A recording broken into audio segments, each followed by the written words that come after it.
fait partie d'une famille de mariniers depuis 4 générations, les Biard-Renault. Depuis à peu près 1800-1850, on navigue sur les fleuves et les canaux de France et d'Europe.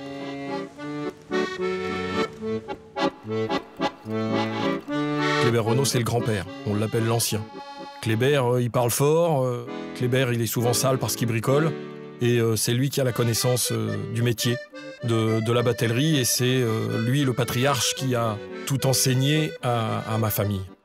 Alors l'ancien, il a toujours été attiré par les nouvelles technologies. Il a eu son premier appareil photo vers 1925 et qu'il a même aménagé dans le devant du bateau une chambre noire pour pouvoir réaliser ses photos correctement. Alors Kléber a eu bien entendu plusieurs bateaux. Il s'amusait à leur donner des noms un peu étonnants. Il donnait le nom des gens de la famille à l'envers. Par exemple, il a longtemps navigué sur le Selrac. Le Selrac, ça veut dire Charles, en verlan. Ou alors, il a navigué aussi sur l'Irnay. L'Irnay, c'est Henri. C'était le nom de son oncle. Par la suite, Kléber a fait fabriquer au chantier naval de Péronne le Go-Ahead. C'est Freddy qui est le capitaine de ce bateau aujourd'hui. Freddy, il a une grosse barbe. C'est marrant parce qu'il s'est laissé pousser la barbe lorsqu'il a fait des crédits pour acheter ses bateaux. Lorsqu'il aura plus de dettes, il coupera sa barbe. Et encore une fois, vous pouvez le voir, il a toujours sa barbe et il n'a toujours pas investi dans les rasoirs. Freddy, dès 1965, il filme tout ce qu'il peut, tout ce qu'il voit, tout ce qu'il trouve étonnant. Il filme sa vie quotidienne, il filme son bateau, il filme les écluses.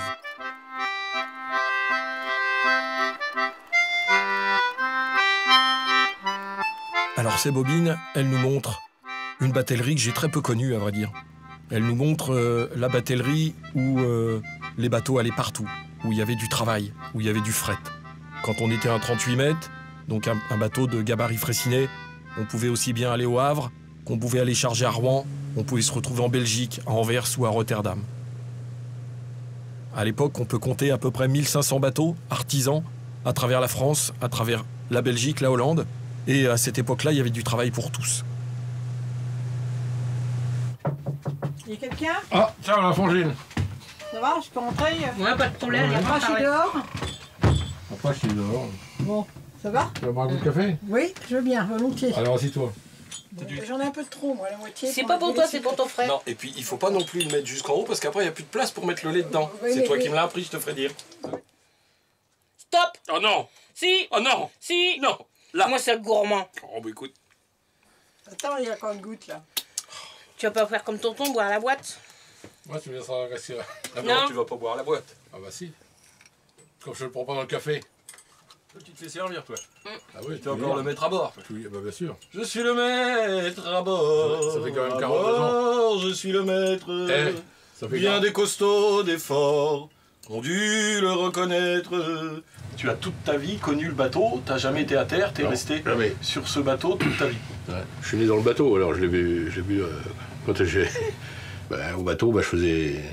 Je donnais le loupion, lavais le bateau, la cale, on tournait les vannes, les portes, et puis voilà, ça se passait comme ça. Ouais, parce qu'après on a acheté le Glollerette, donc maman conduisait un bateau avec Evelyne, je crois, ouais, c'est Evelyne. Et puis Arlette conduisait le Go-Ahead avec son père. Puis après, Evelyne, quand elle s'est mariée, c'était Arlette qui était sur le Glollerette, et moi je conduisais le bateau avec mon père.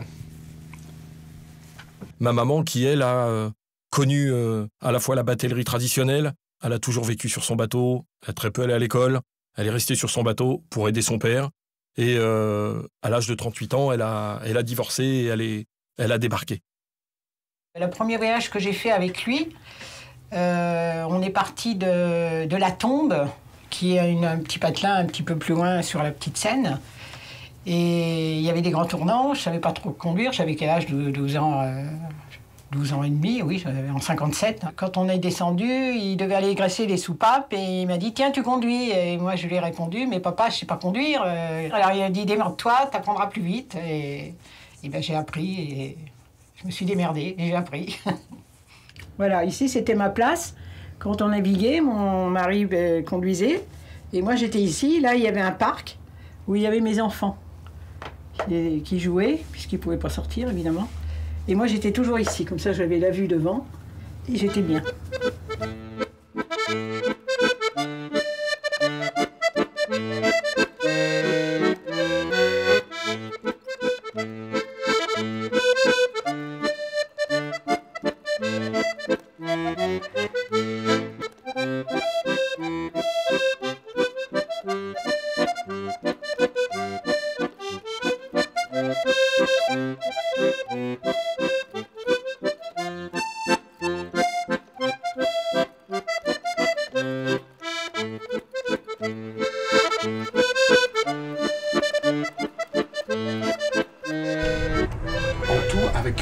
Avec ton mari, vous avez été propriétaire de combien de bateaux? On a eu le Vagari, on a eu le Vagari 2, une barge. On a eu le Lorient qui a coulé dans une fouille. On a eu la Guêpe, une Guêpe 30, où on avait mis une caravane, on poussait 4 barges avec.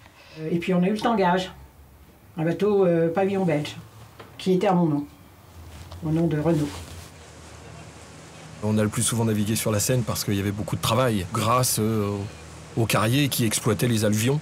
Pendant longtemps, les biards, en tout cas, ont été ce qu'on appelle les sabliers.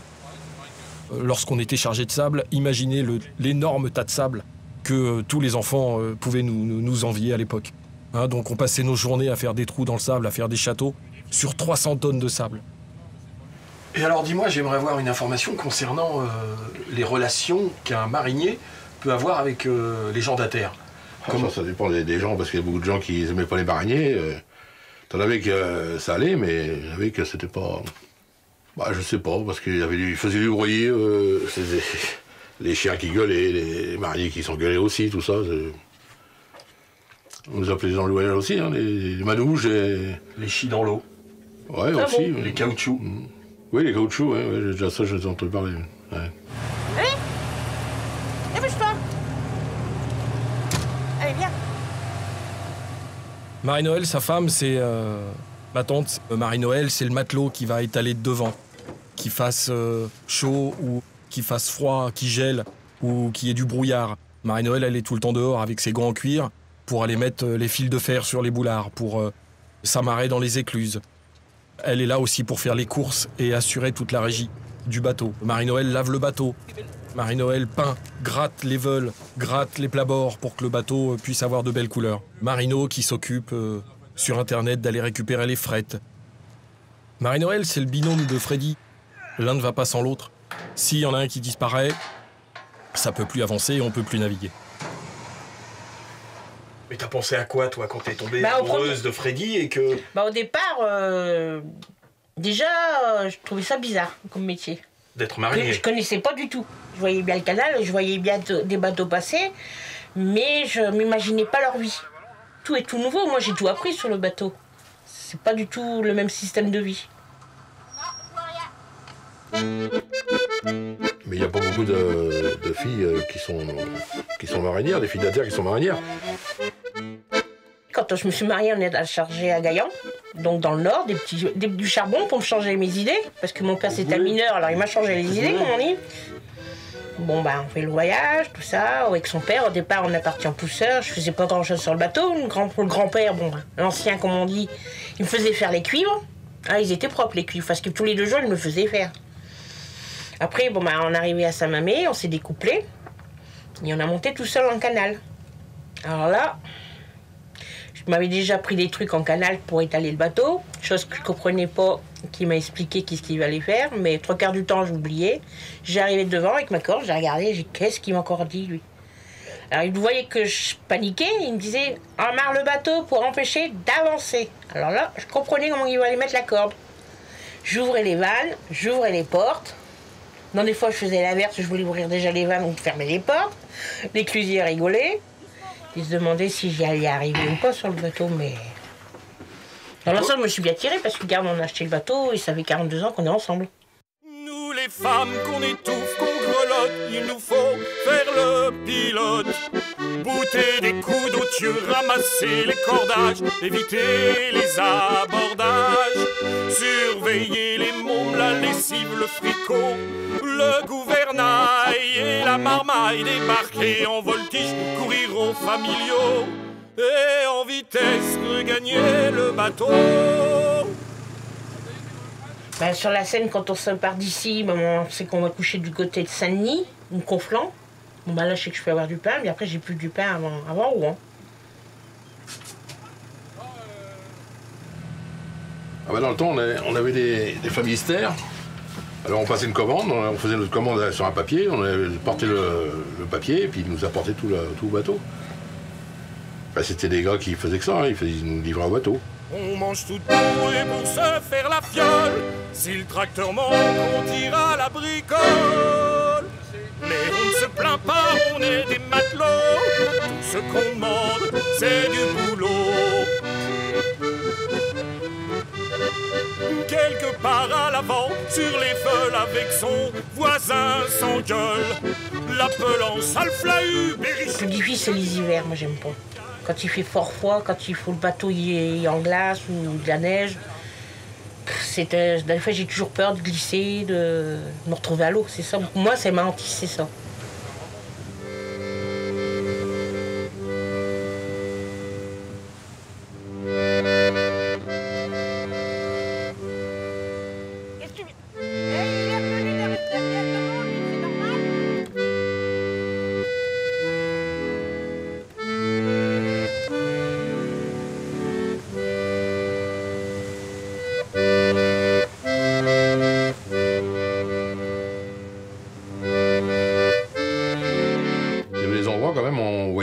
La vague arrivait, ça gonflait, puis on voyait du petit roulement sur les côtés, quand c'était les grosses marées.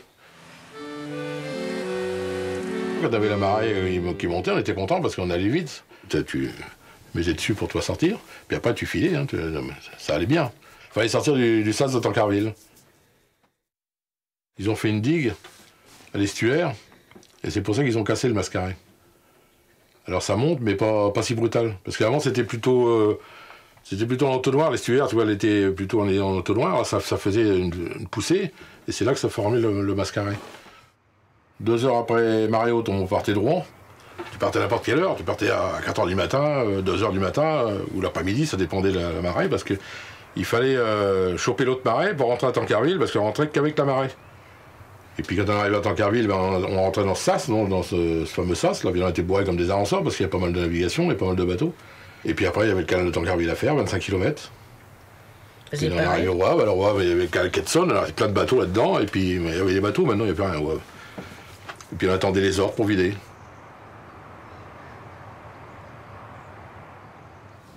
Alors, on était affrété. Quand on était affrété, ben, on allait au port pour charler, soit du charbon, des engrais ou du cuivre. Ouais, du cuivre, du copra, du palmis. Est-ce qu'il y a des produits que tu as chargés au bateau qui te semblaient, toi, dangereux? Quand tu chargeais du produit jaune pour faire des allumettes. Du soufre. Du soufre, t'en avais plein de boutons. Ça, c'était normal, on avait des boutons de partout. Bon, ben, il n'y a pas que ça, il y a aussi le minerai de fer. Une fois, on a chargé du minerai de plomb, que j'étais malade. On se demande qu'est-ce que j'avais parce que ça allait pas. Elle était malade avec le minerai de plomb. Après, il y a les céréales. Les céréales, il y a beaucoup d'insecticides qu'ils mettent dans les céréales. Alors, nous, ben, on respire ça. Alors voilà, c'était tous des trucs comme ça. Mais enfin, nocifs, les marchandises nocives, oui, il y en a eu. Hein. Mais l'ambiance, je me pose des questions si on ne va pas mourir de ça, mais enfin, il faut bien mourir un jour. Dans le temps, il y avait une bourse aussi, ouais. Puis il y avait du boulot pour remonter, alors disons qu'on restait là, soit qu'on restait dans les bassins à Wavre, donc à Quetson, ou alors on allait à la Lézarde. Il y avait de l'eau douce qui coulait, donc c'était moins agressif pour la coque, parce que l'eau salée, ça finissait par rouiller vachement, puis après on avait des moules qui venaient sur la coque. Puis alors quand on chargeait au navire, parce que les dockers, c'était pas des petits seins, hein, ils étaient bagarreurs, puis ils buvaient pas mal, alors des fois. Bah, des fois, ils étaient pas commencés, ils demandaient déjà à boire. On filait une petite pièce au docker, puis ils nous filaient de l'orange et. De la viande sous vide. Qui venait des États-Unis. Ouais, on faisait pas mal de business avec ton temps avec les dockers. La marine nous filait un peu de peinture, nous leur filait autre chose, tous les trucs comme ça. Puis les cigarettes, la bière. On y allait souvent, ouais. Maintenant il n'y a plus rien du tout, ouais. C'est fini, c'est les conteneurs. C'est directement les conteneurs qui vont sur place. Hein.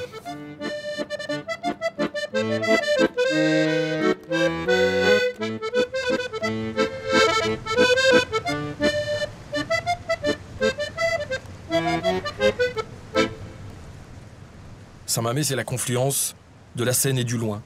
Dans cette ville, toutes les activités sont en lien avec la batellerie. Alors, vous avez fait bon voyage? Et donc de l'autre côté, à Veneux-les-Sablons exactement, donc c'est juste au bout du Loing, comme on dit nous, il y a la maison de Kléber. Devant la maison, il y a 2 ducs d'Albe pour que le Vagary et le Goède puissent venir s'amarrer lorsqu'on a du temps à passer ensemble. Vas-y, mets la corde. Ah bah non. Pourquoi? C'est vrai? C'est la corde qui lance, c'est pas toi. Hein. Ouais. Fais attention que ça prenne pas d'eau. Voilà. Il fait pas mieux que tonton. Hein. Ça aurait pu être pire. Tu te souviens où il est Pépère Il est par là. Bon, il faudra changer celle-ci de fleur. Et puis on va scotiser pour acheter un encre. Ouais, une plaque avec... Une encre que tu Cotisé. fais graver plus tard. Comment ça peut Je viens pas souvent au cimetière de Saint-Mamet, mais à chaque fois j'aime bien y revenir parce que la plupart des gars sont quand même... C'est tous des mariniers, quoi. Ici, c'est une ville de mariniers quand même. Il y a des ancres, il y a des macarons. C'est normal. Ouais. C'est encore un bateau là. C'est lui qui a fait ta cabine alors. Ouais, il faut la marquise, Ta marquise. la cabine, la Réos et puis les fenêtres dans la cabine. La Réos aussi. Ouais. Tu seras là. Non. Tiens, regarde, il y a des fleurs. Ils sont contentes.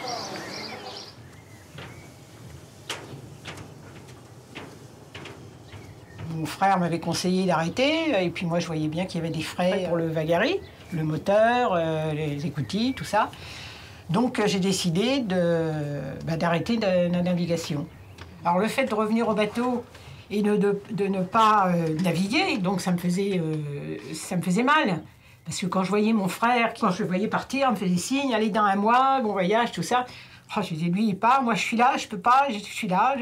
Mais bon, le fait d'être sur un bateau, sentir l'eau, sentir le mouvement, ça... Et je pense que si c'était pas la maison de mon père, la maison où je suis née, je pourrais pas aller à terre. Je peux pas vivre à terre.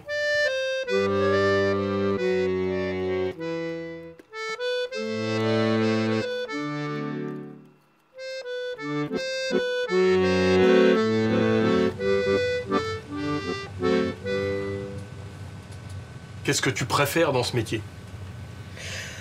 Métier, on est libre. On n'a pas envie d'aller en Hollande, on va pas en Hollande. On veut rester en France, on reste en France. On n'a pas de patron derrière notre cul, par le chef, mais je l'envoie promener.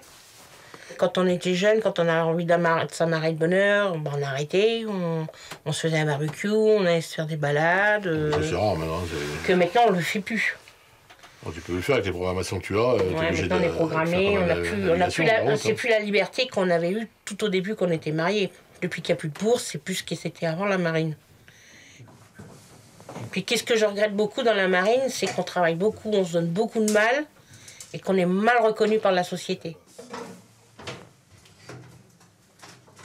Combien d'argent vous avez investi dans vos bateaux depuis le début?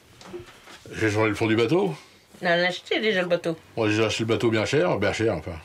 De 200 000 francs, j'ai payé. Après, on a Donc changé... le fond, j'ai changé le fond, ben, c'est pareil, pour 200 000 francs aussi. J'ai changé le moteur aussi. Après, on a acheté la barge.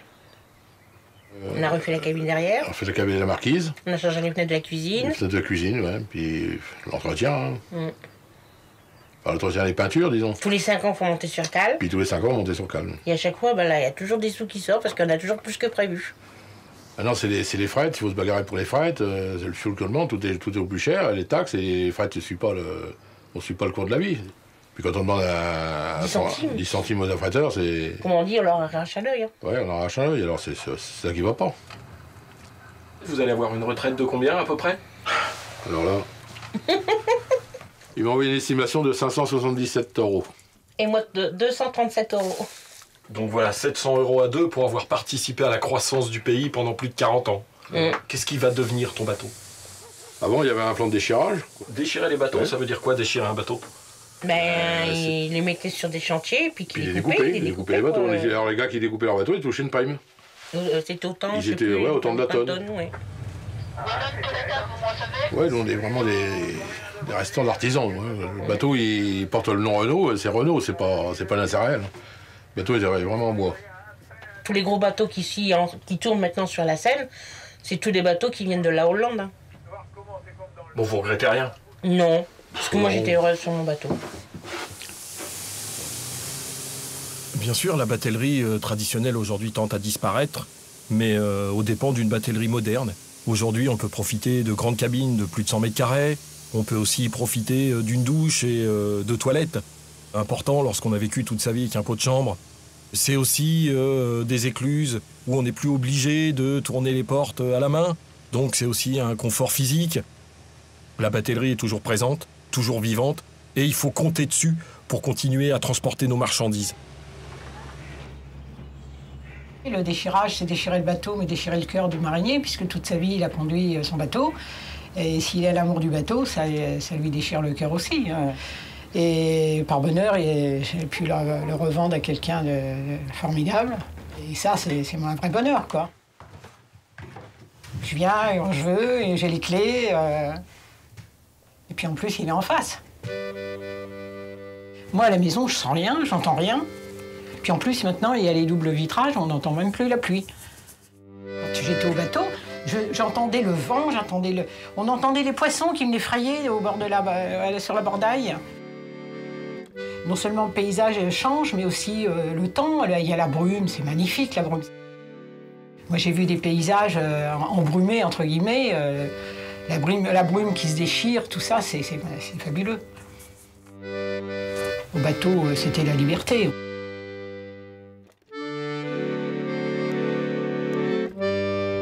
Dans nos péniches, mesdames, messieurs, on n'est pas riches ni très heureux. Du petit jour à la tombée de la nuit, au macaron, nous marchons sans merci. On mange tout debout et pour se faire la fiole, si le tracteur manque, on tire à la bricole. Mais on ne se plaint pas, on est des matelots. Tout ce qu'on demande, c'est du boulot.